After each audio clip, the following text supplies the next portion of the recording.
Hey,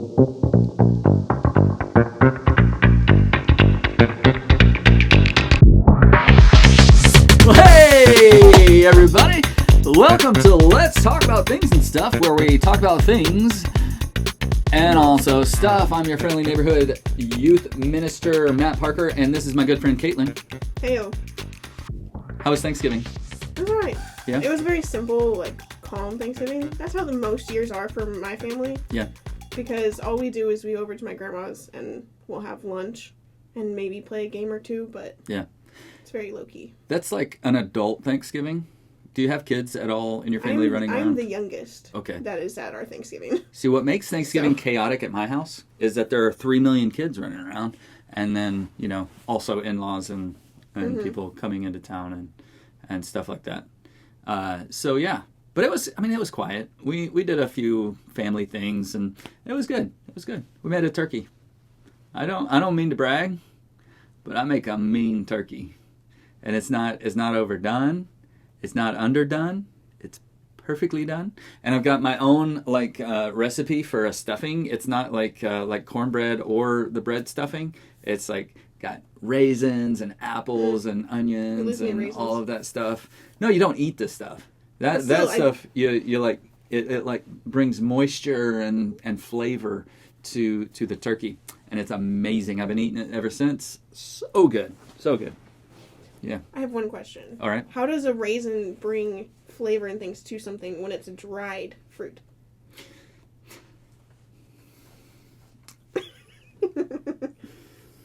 It soaks it in and then puts it back out. It's like what we do in the world. We bring in our own experiences and then we send them out into the world, right? Okay. Well, now that we're done with Thanksgiving, we're on to Christmas, though. So, what are you jonesing for Christmas? I don't know. The last few years, I've been terrible at figuring out specific things I necessarily want for Christmas. Yeah. I've been looking at getting some over-ear headphones for the gym, but I'm picky on how they look, and I'm concerned for the comfort level. And of the padding and everything, and everything, and all the other factors, and so I can't decide on one that I specifically want, but I'd like some new headphones for the gym. Okay, so I used to try to run back in the 80s. I used to try to run with these over-ear radio headphones, but they were huge and heavy, and so when I was running, I'd be listening to my Rock 103.7 K-Rock. In Little Rock, because Bluetooth wasn't a thing widely used then, and there was just radio, and they were huge with an antenna sticking out from the side, so I looked a little bit like Boba Fett, and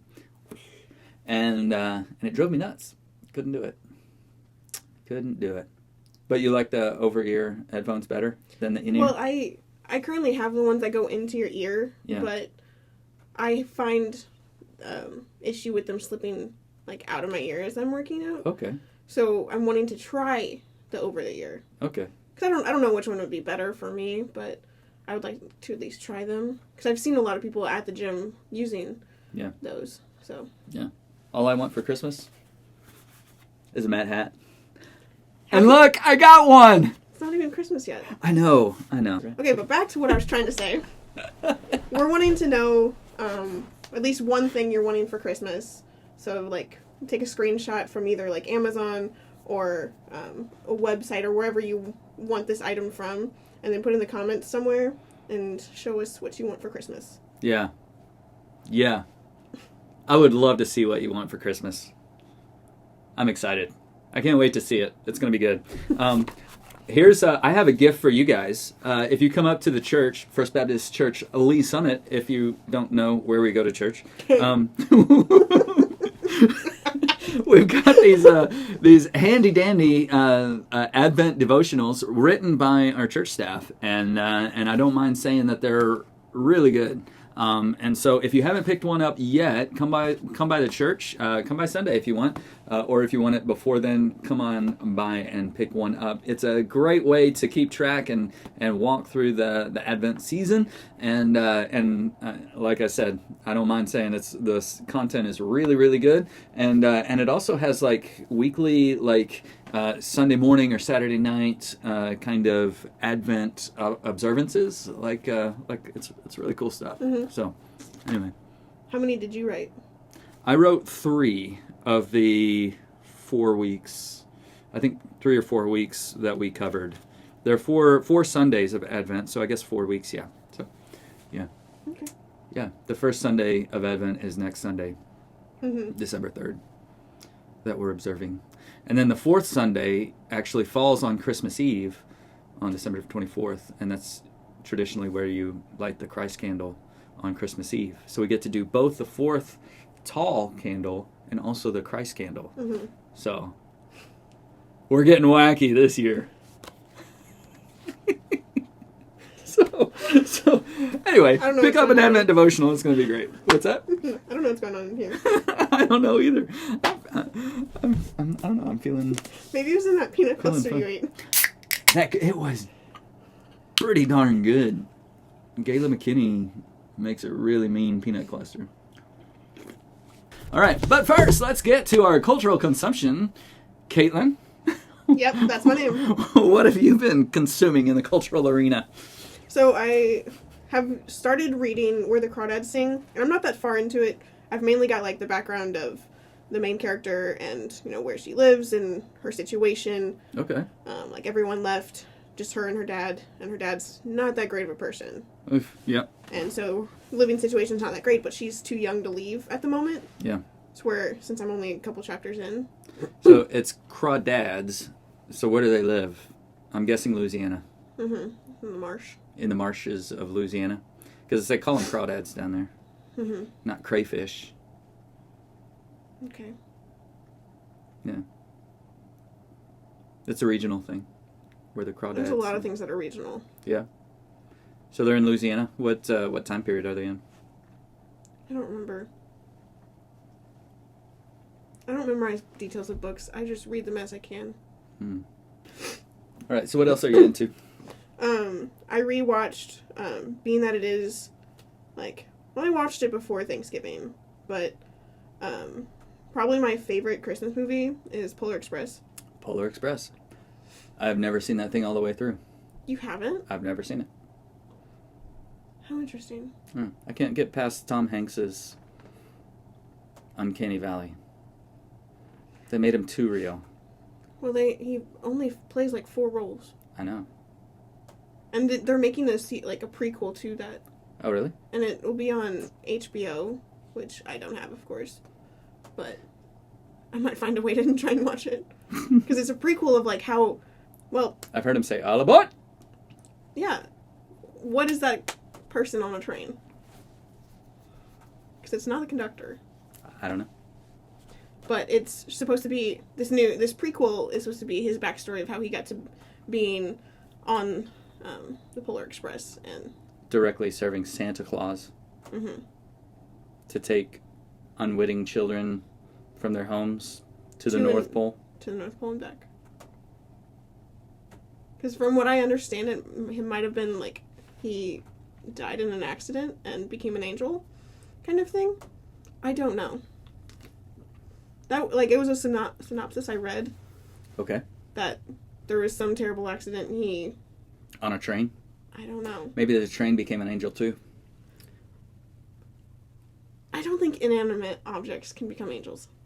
I don't think animate objects can become angels. I mean, yeah. But at least that's a more likely story than a train that... It's not like Thomas the Train, where he I don't has know. a face. Thomas the Tank Engine seems pretty lifelike. I mean, the big gray disc of a face. I mean, that's... So, that's what I was reading and watching. What about you?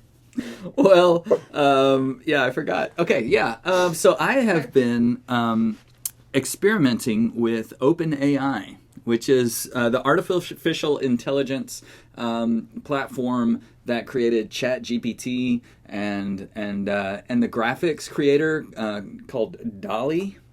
DALL-E, like Wall-E, except for Dolly. Wall-E. Did you ever see that movie? Yes. That's a good movie. I have seen that So movie. good. So good. Anyway, so this actually, it's interesting that it's named that because DALL-E and ChatGPT are going to lead to those, like, creatures that just kind of sit there on a cruise ship and let robots do everything for them.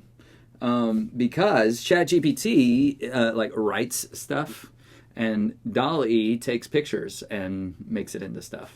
You just give them a prompt, okay? Mm-hmm. So with ChatGPT, I put in a prompt on a study that we're going to be doing next summer, just to kind of kickstart my thinking and see what would happen. Really, I'd never messed with it before, and so I typed in all these parameters and about we're going to be going through political engagement, since it's a presidential election year next year, right? So I was like, let's do a Bible study on Christians' approach to political engagement. You know, what does the Bible have to say about that? You know, how should we be thinking about politics as Christians? And it came up with some like solid stuff.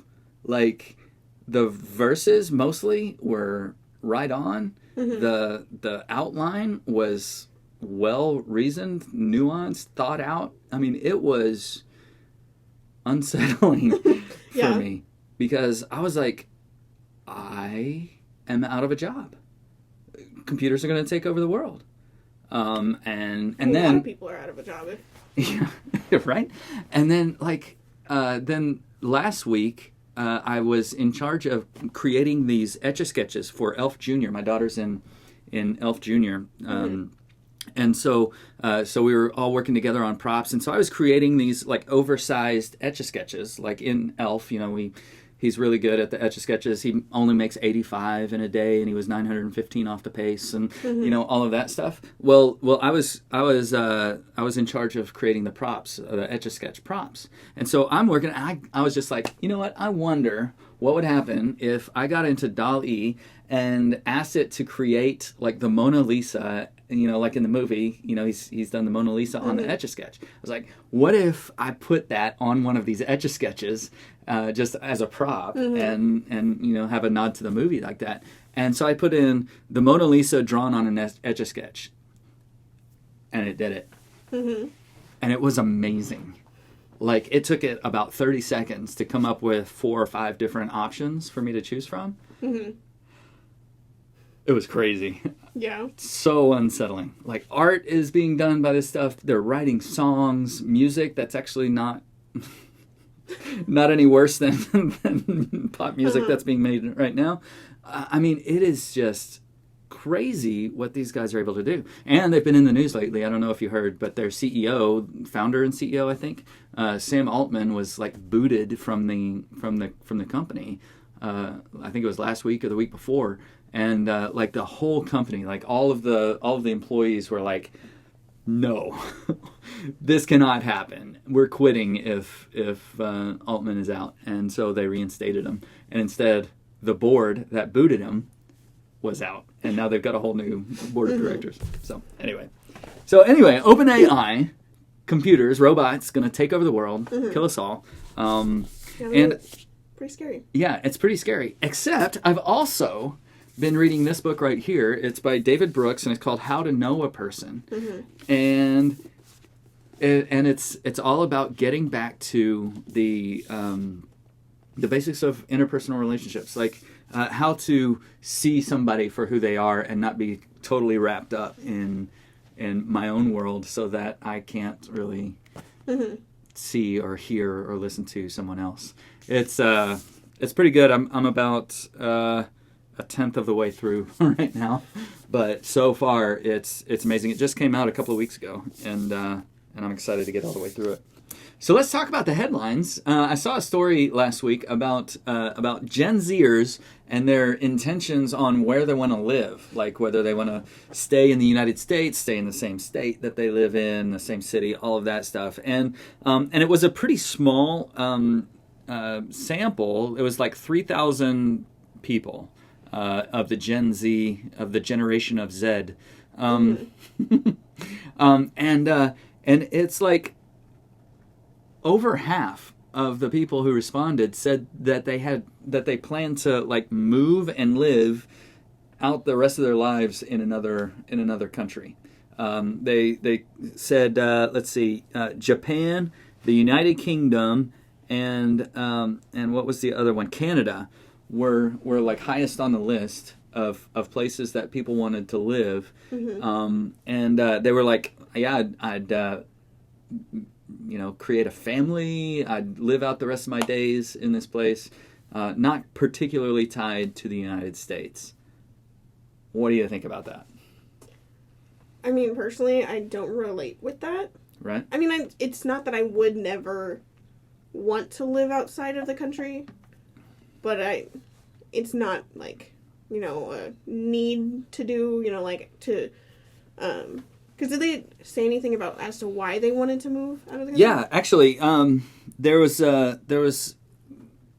let's see, there was gun violence, social programs like universal health care being available in Canada and Europe, but like these more of like these social ills that are at the front of mind in the U.S. these days. Mm-hmm. So that's the main reasons. Yeah.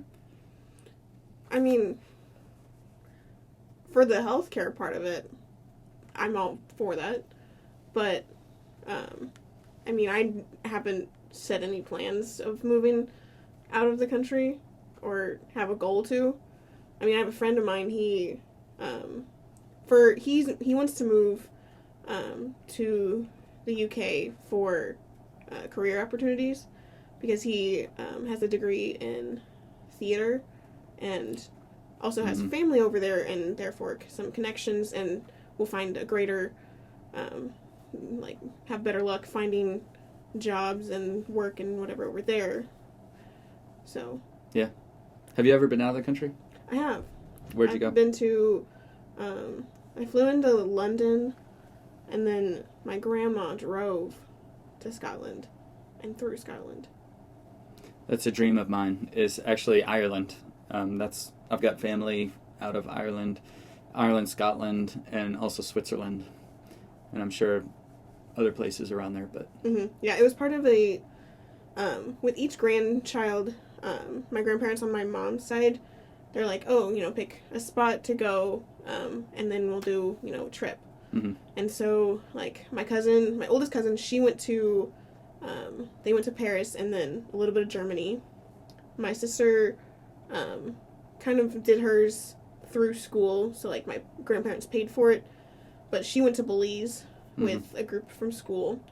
My cousin, he's not a fan of flying whatsoever, so there's no chance of him going out of the country easily. Mm-hmm. And so and he's a big basketball fan, so they did a little tour of a couple basketball cities. Yeah. I don't remember which ones they hit, but, and then for mine, I initially wanted to go to Australia, because I don't know what draws me to Australia, but I think it'd be so cool to at least visit at some point. I feel the same way. But it's like a 24-hour flight. My wife's been to Australia, with a stopover in Hawaii, and then on to Australia. I think I've heard her mention that. Yeah, I bet. Have you ever been to a place outside of the country where you're like, this is nice, I'd like to live here? I mean, the other place I've been was Scotland or London. London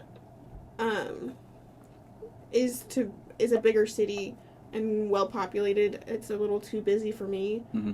But there were parts of Scotland that, I mean, it's a nice, very calm, open air place. I really loved when I was in Scotland. Mm-hmm. I don't know if I could really live there because it would be such a shift in culture shock, honestly. Yeah. I mean, but granted, living there, you learn things, but I don't know. I've been out of the country quite a bit. Been to, most recently to Cuba. Mm-hmm. Then lots of places, South America, Mexico, Belize. and mostly Latin America, even on the cruises that I've been to. So I've been to like, the Bahamas and stuff like that. And I like the culture is really attractive to me. Like I like not being on such a firm schedule, right? Mm-hmm. So I'd be like, hey, let's meet up at about 8:00, and 8:15 they roll in, and it's like, okay, no problem, that's fine. I'm just sitting here drinking my coffee. Mm-hmm. I was 8:05 anyway, so it's not really a problem. Mm-hmm. Or hey, this party starts at 6:00. But what that means is we're going to start making the food and setting up decorations at 6:00, and the party's actually going to gradually get rolling and be in full force by 7. Mm-hmm. Right? And so it's like a completely different mindset, of time schedules and all, and that's really attractive to me. But I've often had thoughts about moving to a Latin American country, but it's never been about like the politics or social Mm-hmm. things. It's always been about the culture and the food. Yeah. Oh, I love the food from South America and Mexico, and I like the real stuff, not like Taco Bell. There was one thing I just was like remembered from Scotland. So we rented a car, and my grandma drove opposite side of the car, opposite side of the road. Mm-hmm. That was a whole experience in itself. Yeah. Because I was the navigator. Yeah. And so, but the one thing, if I were to move to Scotland, I'd have to love roundabouts. Man, are they all over the place? Roundabouts. They're like 3-lane or more roundabouts at some points. That's amazing. So, you have to know how to maneuver them. Be driving on the opposite side of the road, opposite side of the car. Yeah. So driving in foreign countries, I mean, it's just crazy. Mm-hmm. Like the direction speed limit signs, they're all, suggestions. Right. Even the lines down the middle of the road, they're just there for decoration. Right? Seriously, driving in Matamoros, Mexico, was one of the most harrowing experiences of my life. Because it's a busy city, Mm-hmm. and there's cars all over the place. People running out into the street to wash your windows.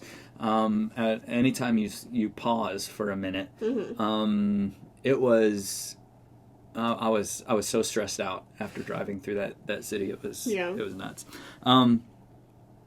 But I got to tell you, I don't think that I would, outside of some calling to live in a foreign country. I'm happy with the United States. Man, the opportunities here are they're great. Mm-hmm. The healthcare system, as screwed up as it is, I mean, I've been to places where the healthcare system is way worse. Right.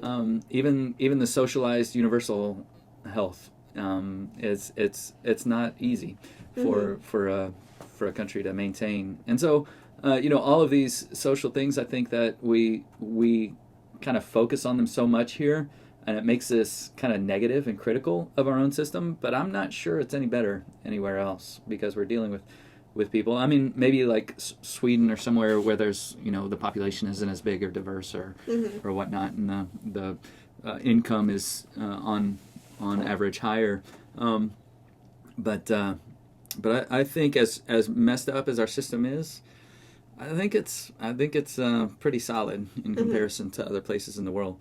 And I think it is important for all of us to just to be curious about the world and go travel somewhere. Absolutely. just for the sake of doing it and learning about a culture or a country by experiencing it firsthand.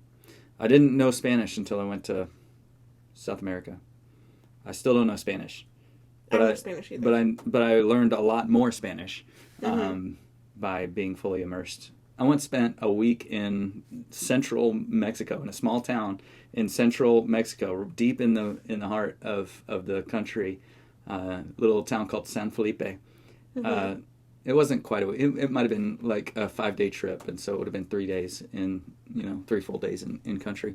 And and I was the only English speaker except for one who was like bilingual.